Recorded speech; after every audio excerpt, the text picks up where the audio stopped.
Um erro também muito comum é achar que o banco estava fazendo isso porque ele queria quebrar, porque ele não estava... Mentira, ruim.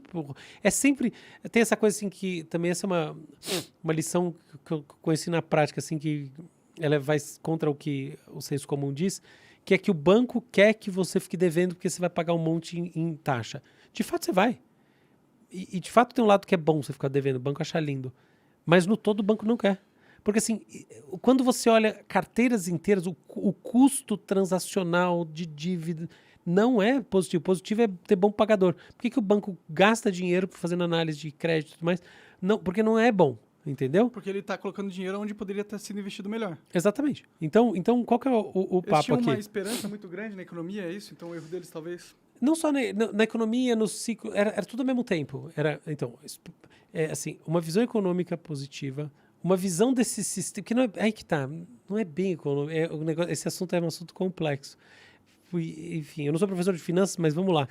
Falamos de geopolítica, finanças, investimento e você é um neurocientista. Então, galera... Não, mas essas áreas todas eu conheço porque tenho coisas nessas áreas. Não, você conhece pra caralho. Coisa da prática, inclusive. Sim. Não é só ler ter alguém falar, não. Claro. Então, por exemplo, essa parte aqui a gente faz na WeMind, a WeMind faz muito essas análises, isso aqui eu conheço por dentro. Então, por exemplo, essa questão do banco, apesar dele ganhar com o especial, a busca dele de fato é pelo cliente que não tem endividamento, é um fato que eu conheço, assim, como quando eu vejo que está de dia, eu vejo que está de noite. Então, aqui, essa questão dos Estados Unidos, qual que é o ponto? Que aí, fechando parênteses, que fica complexo, é que sistema financeiro não quer dizer sistema econômico. A quantidade de dinheiro que circula na economia e a maneira como o dinheiro circula não é...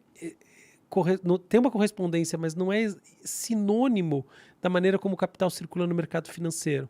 No mercado financeiro, como você tem essas operações que acontecem uma em função da outra, quando você vai olhar os números são às vezes muito maiores, às vezes não, os números são muito maiores.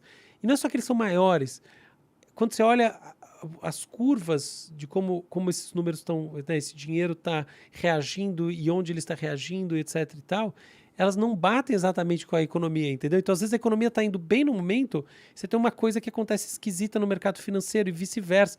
Claro que tem casamentos, claro que tem relações fortes, claro que alguém que vai ter sucesso no mercado financeiro começa com um entendimento da economia, mas não é só. O buraco é mais embaixo. Tanto que você, por exemplo, até para fazer análise de empresas, investir em empresas, tem dois caminhos. Um caminho é dos fundamentos da empresa, tá? Tipo Warren Buffett investe através de fundamentos, entendeu?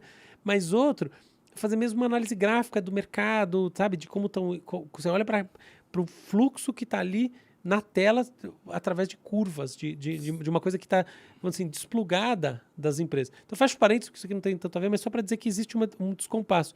Então, a crença mais forte não era exatamente na economia, ainda que ela seja verdadeira, ela seja a base de tudo, mas é a crença no próprio mercado financeiro. Entendi. Entendeu? Porque o mercado financeiro americano, a gente tem que pensar o seguinte, ele é um mercado, a gente volta daquela discussão que o Bretton Woods, tá? Os Estados Unidos têm a moeda de reserva do mundo e isso na prática tem efeitos muito grandes, porque assim, é muito seguro o dinheiro americano.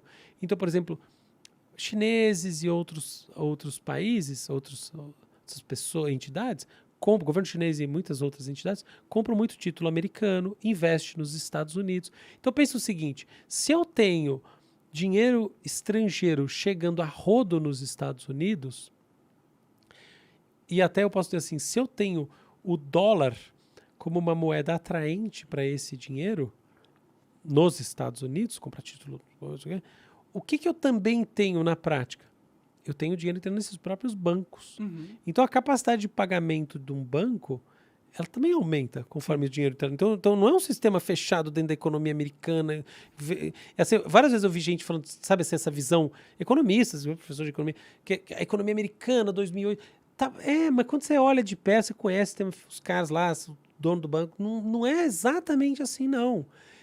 Tem muito é muito conectado com o resto, global, né? É global e assim tem essa relação forte com a economia, mas não é exatamente, não é um sinônimo, tá? Então, essas lógicas financeiras, o mercado financeiro americano naquele momento, que era um mercado muito mais desregulado do que depois de 2008, tá? Então a gente está falando assim, 2006, 2007, um mercado com menos regulação, uma série de operações baseadas não só na saúde da economia americana e na saúde da economia mundial, mas nas premissas, ou melhor, nas teses que emergem dessas premissas dentro do mercado financeiro, que são teses não quer dizer assim, pontos de vista muito específicos de funcionamento, de como os títulos do governo americano estão funcionando, onde vale a pena se investir, porque, por exemplo, assim, se os juros, pensa uma coisa, a taxa de juros está bem baixinha, tá? Se a taxa de juros está bem baixinha, você vai comprar um título do governo, ele vai te render muito pouco. Então não vale a pena você comprar um título, é melhor você investir num outro negócio. Aí se eu subo a taxa de juros, aí vale a pena comprar o título. Se eu compro o título, eu entro com menos dinheiro na economia. As pessoas têm menos dinheiro, como elas têm menos dinheiro, elas vão ter menos crédito, e é por isso que baixa a inflação. Então quando eu mexo nos juros, eu mexo diretamente no apetite pelos títulos, e eu mexo no funcionamento dessa relação entre economia e finanças de uma maneira forte. São coisas assim, você entende? Então, eu posso até entrar nos detalhes do 2008, mas acho que vai virar uma coisa muito chata para quem está em casa. Mas o ponto é que era isso. Mas muito informativo também. E isso, eu acho que é verdade. Mas só nesse ponto, assim, de entender que assim, havia uma crença financeira que é diferente de uma crença econômica, acho que isso vale a pena a gente ter em mente, muito forte, mas ela começou a ser, e ela foi abalada de maneira muito rápida, e aí basicamente as pessoas começaram a perder suas casas, e o movimento social que isso trouxe também foi muito grande, e esse processo como um todo gerou uma transformação aí no funcionamento desses mercados como um todo. Então, é assim que eu acho que esse capítulo ele se desenrolou. Entendi. Interessante pra caralho. Esse é legal. É legal. Você acaba de assistir um corte do Monarch Talks. Agradeço demais, mas se você quiser ver o vídeo na íntegra e acompanhar ao vivo todas as transmissões, você tem que ir lá no rumble.com/monarch para não perder nada. Segue a gente lá.